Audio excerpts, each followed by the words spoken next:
Good morning, class 4 students. Welcome back to online class. Well, I'm your computer teacher and today I'm welcoming you on third terminal online class. Okay? So students, open your English 1 book, page number 60, chapter number 11, an interview with Sir Edmund Hillary. Okay?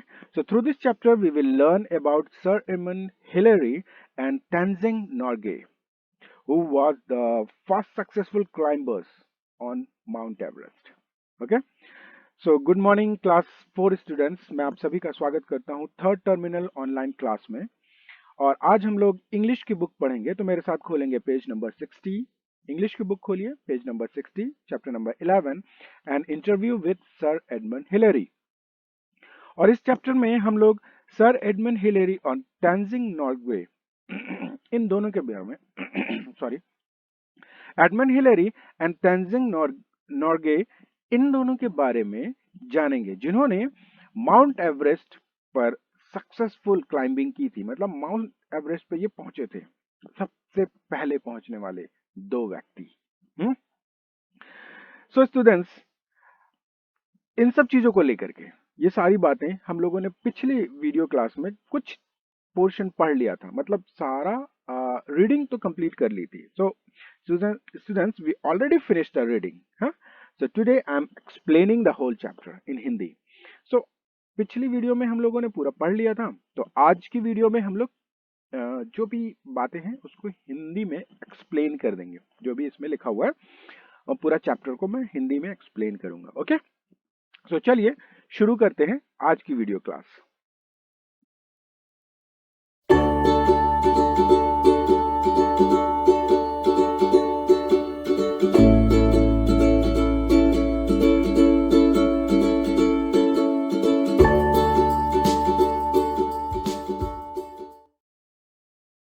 Okay students, so on previous video we already finished till page number 61।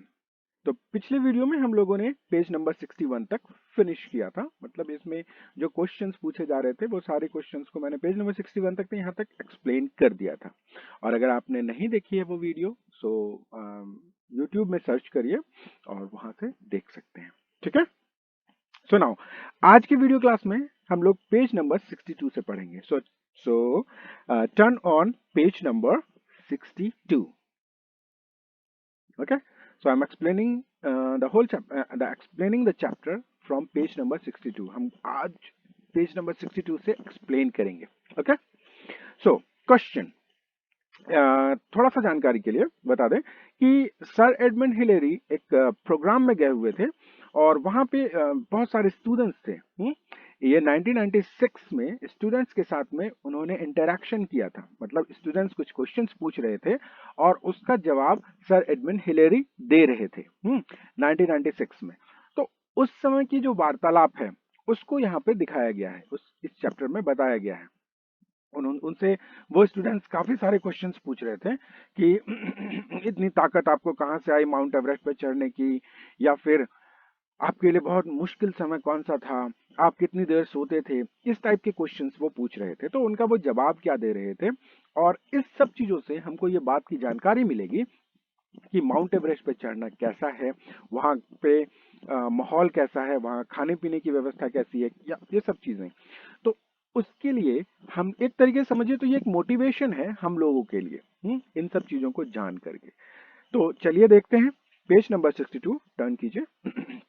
Question, did you have to carry all your own food और was there some food available on the mountain such as plant.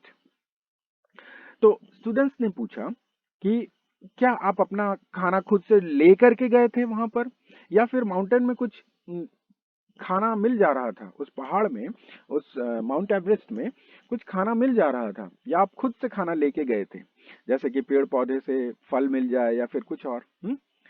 तो उन्होंने answer किया, we carry all our food. उन्होंने कहा कि हम लोगों ने अपना पूरा खाना लेके गए थे। पूरा खाना कैरी किया था उन्होंने। क्वेश्चन, स्टूडेंट ने क्वेश्चन पूछा, I know from reading your story that you were trained for long time and also are a courageous man. But was there a time up on Everest when you were scared? Can you describe what was happening? तो student ने बताया कि मैंने आपकी story में पढ़ा है कि आपने पहले से ही बहुत सारी ट्रेनिंग ली थी। माउंट एवरेस्ट में चढ़ने से पहले ट्रेनिंग लेके गए थे आप, और आपके अंदर आप करेजियस मैन हैं, आपके अंदर साहस है, आप चढ़ सकते हैं, आप कर सकते हैं, आप ऐसे व्यक्ति हैं। लेकिन भी मैंने बुक में पढ़ा है कि एवरेस्ट पर आप डर गए थे। तो क्या आप बता सकते हैं कि क्या हुआ था वहां पर? तो एडमंड हिलेरी आंसर करते हैं, I was scared many times on Everest. उन्होंने बताया कि मैं कई बार एवरेस्ट में जब मैं चढ़ रहा था तो उस समय कई बार मैं डर गया। But this is all A part of the challenge. और मैं कई बार वहां पे डरा, लेकिन ये सारा जो है वो उस चैलेंज का पार्ट था। उस पहाड़ पे चढ़ने पर ये सारी होनी ही होनी है। ये उसी का पार्ट है।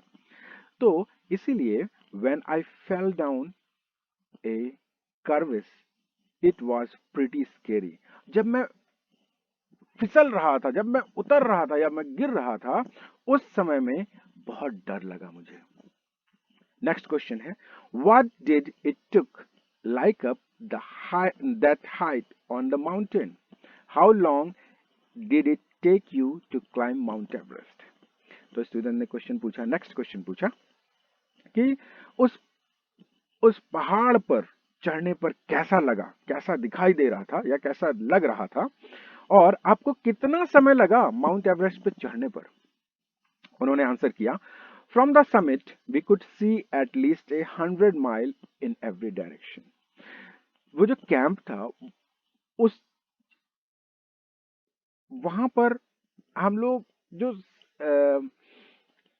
वहां पे लगभग हम लोग 100 माइल देख सकते थे चारों तरफ। सभी डायरेक्शन में 100 माइल तक देख सकते थे। It took 7 week to go from base camp to the top, but only 3 days coming down. तो उन्होंने बताया कि मैं वहां पर हम लगभग 100 माइल दूर तक देख सकते थे। 100 माइल काफी ज्यादा होता है, तो वहां तक की डायरेक्शंस में देख सकते थे चारों तरफ, उतनी ऊंचाई पर। और लगभग हमको 7 सप्ताह लगे, 7 वीक्स लगे बेस कैंप से टॉप पर पहुंचने पर। चढ़ने में हम लोग को 7 सप्ताह लगे, नीचे से लेकर के ऊपर तक। लेकिन सिर्फ 3 दिन लगे ऊपर से नीचे उतरने में। क्वेश्चन, नेक्स्ट क्वेश्चन था, how many pounds of food did you take? What kind of food did you eat? तो नेक्स्ट क्वेश्चन है फूड से रिलेटेड ही। उन्होंने पूछा स्टूडेंट्स ने कि कितना खाना, कितना वजन का खाना, मतलब पाउंड, कितने पाउंड का खाना आप लेके गए थे? तो what kind of food did you ईट? और वहां पर आप किस तरीके का खाना खाते थे? क्या आप वहां पे सब्जी रोटी खाते थे या फिर कुछ और ब्रेड वगैरह खाते थे? किस तरीके का खाना, और वो खाना का वजन कितना था? कितना वजन का खाना आप लेके गए थे? तो उन्होंने आंसर किया, high on the mountain food is repugnant and you have to make yourself eat. Most of our energy came from very sweet drinks, mostly hot, weak teas with lots of sugar. तो उन्होंने बताया कि देखो, पहाड़ी पर खाना ना पसंदीदा नहीं है, मतलब वहां पे अच्छा नहीं लगेगा कोई भी खाना, रिपुगेंट है। तो इसलिए हमको ना वो बता रहे हैं कि इसलिए हमें अपने आप को जबरदस्ती खिलाना पड़ता था, क्योंकि वहां पे सुरक्षित रहना है, एनर्जी बचा के रखनी है, एनर्जी बना के रखनी है। सो उन्होंने कहा कि हमारी जो ज्यादातर एनर्जी जो हमारे शरीर में होती थी वो स्वीट ड्रिंक से होती थी, मतलब वो लिक्विड खाना को ले करके जाते थे, लिक्विड खाना उनके पास ज्यादा था, तो स्वीट ड्रिंक्स थी, और mostly hot weak tea with lots of sugar. और उसमें से ज्यादातर जो खाना होता था वो चाय होती थी, गर्म चाय, जिसमें ढेर सारी शुगर होती थी।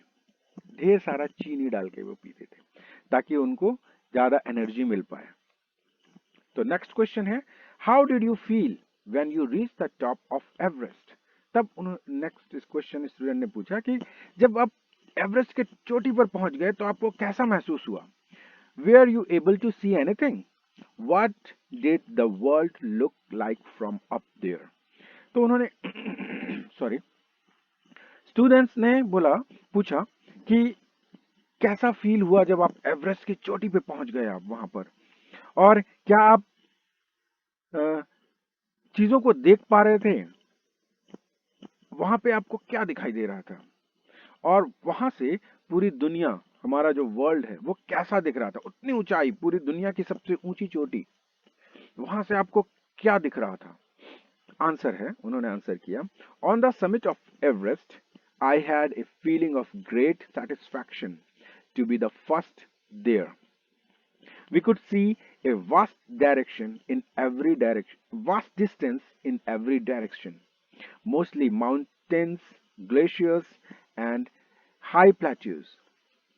तो उन्होंने आंसर किया कि उस चोटी पर से ना, एवरेस्ट की चोटी पर से जब हम वहां पे पहुंचे तो ये एक बहुत सेटिस्फैक्शन वाली फीलिंग थी, संतोष करने वाली फीलिंग थी कि हम जो हैं वहां पे सबसे पहले पहुंचे हैं। और उन्होंने बताया कि वी कुड सी ए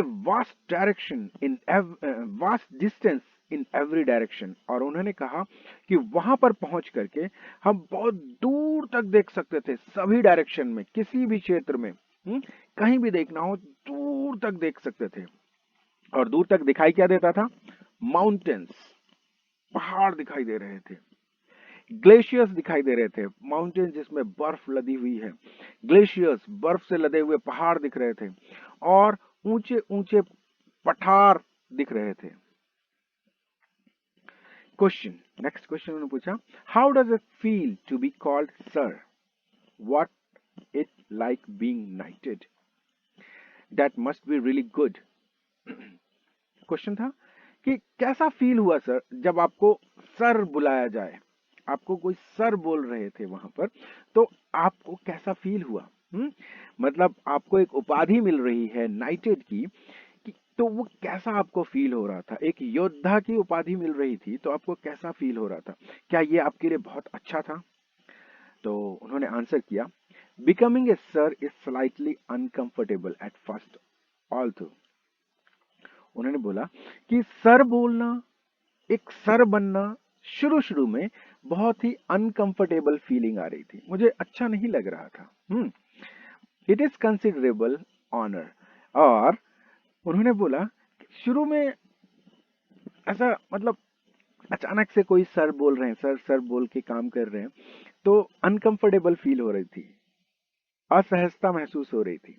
लेकिन ये जो चीज थी वो शुरू में थी, बाद में तो ये ऑनर की तरह फील हो रहा था, एक सम्मान की तरह महसूस हो रहा था, और इसको हमने एक सम्मान की तरह लिया। It is amazing how quickly you become accused to it.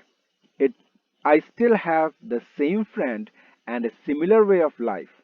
The actual knighting took place in Buckingham Palace by the Queen of England. It was a very impressive ceremony. तो ये वो सोच रहे थे कि कितने जल्दी ये सारी चीजें हो रही हैं उनके लिए, ये कितना आसान हो गया, जल्दी हो गई। और फिर बोल रहे हैं कि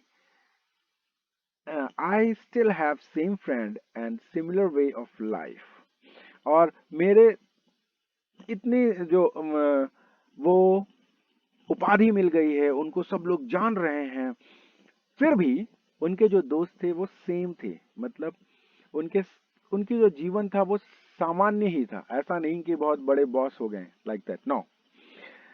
उनका जीवन सामान्य था, उनके सारे दोस्त सामान्य थे। कहने का मतलब कि उनके लिए सब कुछ बदला नहीं था, सारे लोग वैसे के वैसे ही थे। भले ही उनको उपाधि मिल गई, भले ही वो महान व्यक्ति हो गए, लेकिन भी उनके लिए सब कुछ एक था। लेकिन उन्होंने बताया कि जो योद्धा की उपाधि जो मिली वो एक्चुअली बकिंघम पैलेस में मिली, जो कि इंग्लैंड में है। इंग्लैंड की जो महारानी थी उन्होंने उनको उनको जो सम्मान दिया वो फील जो था उस उनके लिए बहुत ही इम्प्रेसिव था, बहुत ही मजेदार था, बहुत ही सम्मान भरा था।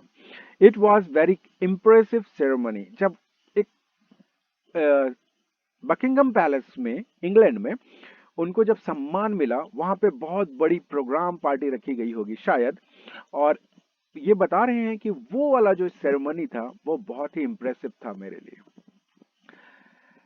नेक्स्ट क्वेश्चन उन्हें स्टूडेंट ने पूछा, शायद ये last question, is there some message you would like to give to the young people and kids. Next question था, स्टूडेंट ने पूछा कि क्या आप कोई मैसेज देना चाहते हैं उन लोगों के लिए, मतलब जो यंग पीपल हैं, जो जवान हैं या फिर बच्चे हैं, उनको कुछ मैसेज देना चाहते हैं। तो उन्होंने कहा यस, हाँ, I would like to tell all the kids and the young people that challenges are a part of our life and we should never give up our effort just because of these challenges. उन्होंने बोला कि हाँ, हम बोलना चाहते हैं। उन्होंने कहा कि बच्चों और यंग पीपल, उनको बोला मैं कहना चाहता हूं बच्चों को और जवान लोगों को कि चैलेंज जो है वो हमारे जीवन का एक पार्ट है, हमारे जीवन का एक हिस्सा है, और हमें अपनी चीजों को छोड़ नहीं देना चाहिए, काम को बीच में ही नहीं छोड़ देना चाहिए। इसलिए नहीं कि हमें उसमें बहुत ज्यादा काम करना पड़ रहा है, बहुत ज्यादा उसमें चैलेंज है, बहुत परेशानी है, तो परेशानियां जो हैं वो हमारे जीवन का एक पार्ट है, और हमें कोई भी काम को इसलिए नहीं छोड़ देना चाहिए क्योंकि उसमें परेशानी है। नहीं, ऐसा नहीं करना चाहिए। उसमें बहुत ज्यादा एफर्ट लग रहा है, बहुत ज्यादा परेशानी लग रही है, इसलिए उस काम को छोड़ दो, ऐसा नहीं करना चाहिए। Face the challenges courageously and emerge winner. उन्होंने कहा कि चैलेंजेस को फेस करो, जो परेशानियां हैं उसको फेस करो, उससे लड़ो एकदम साहस के साथ में, और इमर्ज विनर, और जब आप इससे लड़ोगे तो आप विनर बन जाओगे। There is no other feeling like the feeling to being a winner.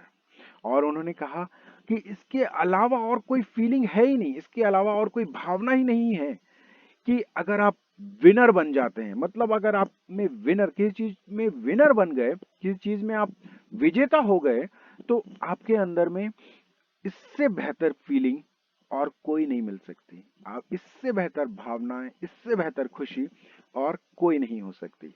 तो इसीलिए so set your goal and start working hard to attain that गोल।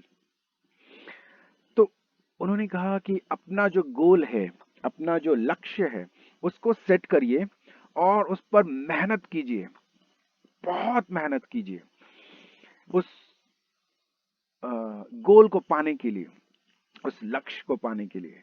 और तब जब वो मेहनत करेंगे तो आपको वो जो गोल है, वो लक्ष्य है, वो जरूर मिल जाएगा।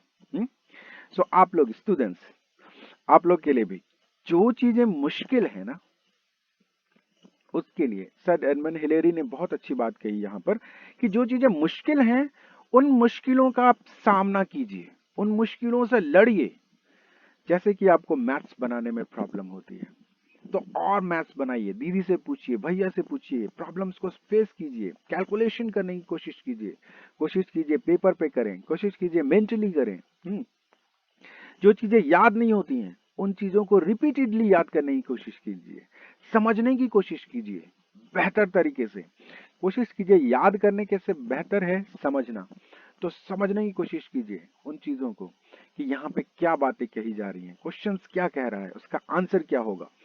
इसके अलावा जो भी चीजें आपके लिए चैलेंजिंग हैं उनसे भागिए मत, उस पर भिड़िए, उस पर काम कीजिए, उससे लड़िए, और आप एक दिन विनर बन जाएंगे। और उन्होंने कहा, जैसा कि उन्होंने कहा कि विनर बनने से बेहतर जो खुशी है, जब आप किसी चीज के विनर हो जाते हैं, उस चीज की जो खुशी है उससे बेहतर दुनिया में और कोई खुशी ही नहीं है। बहुत अच्छी बात कही है। तो इसीलिए आप सभी भी विनर बनिए। चलिए नेक्स्ट, यहाँ तक हम लोगों ने फिनिश कर लिया है पूरा चैप्टर। बहुत ही मजेदार था, काफी कुछ सीखने को हमें इस चैप्टर में मिला।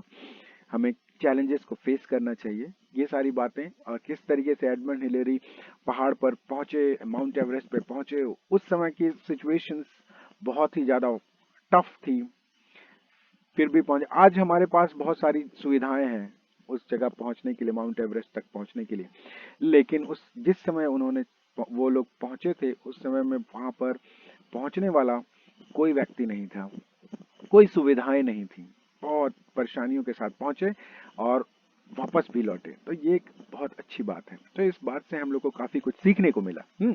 आपके लिए होमवर्क है, चलिए देखते हैं।